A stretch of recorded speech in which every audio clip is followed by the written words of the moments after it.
ఒక వ్యక్తిని సూచిస్తూ అలియాస్ చూపిస్తూ ఒక వ్యక్తి ఒక స్త్రీతో ఉందమ్మా.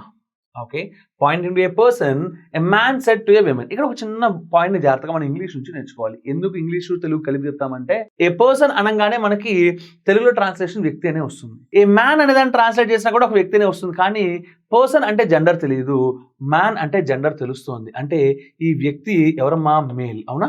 ఒక వ్యక్తిని చూపిస్తూ ఇక్కడ ఒక పర్సన్ ఉన్నాడమ్మా, ఇక్కడ ఒక పర్సన్ ఉన్నాడు. ఈ పర్సన్ ని చూపిస్తూ ఒక వ్యక్తి ఒక స్త్రీతో ఉన్నాడు. అంటే ఆ వ్యక్తి నేను అనుకున్నాను కాసేపు. నేను ఒక స్త్రీతో అమ్మ ఇదో ఇతను ఎవరో తెలుసా అంటూ నేను చెప్తున్నాను. ఓకేనా? అంటే ఇక్కడ మొత్తం 3 పర్సన్స్ ఉన్నారు. ఓకేనా? అతని అంటే ఆ మ్యాన్. అవునా కాదా? ఫోటోలో ఉన్న వ్యక్తి. ఇక్కడ మనకు ఒక బ్యూటిఫుల్ వర్డ్ ఉంది. Okay, his mother is the only daughter of your father.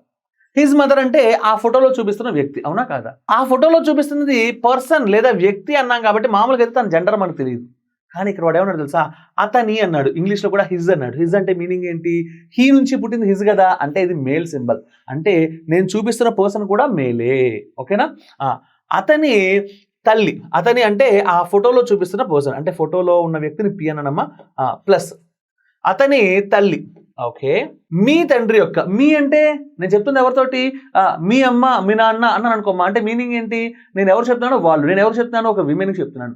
అంటే ఈ తల్లి ఎవరో తెలుసా? అంటే ఇక్కడ ఆగింది కజరు. ఓకే, తల్లి మీ తండ్రికి ఏకైక కుమార్తె. మీ తండ్రికి ఏకైక కుమార్తె. ఓకే, ఆ విమెన్ యొక్క తండ్రికి ఏకైక కుమార్తె. ఒక చిన్న లాజిక్. విమెన్ యొక్క దీన్ని కలపట్లేదమ్మా, ఎందుకంటే రెండింటిని తర్వాత కలుపుతాను నేను. విమెన్ యొక్క అంటే విమెన్ అంటేనే మైనస్. తండ్రి యొక్క ఏకైక కుమార్తె అంటే ఈ పర్సనేగా.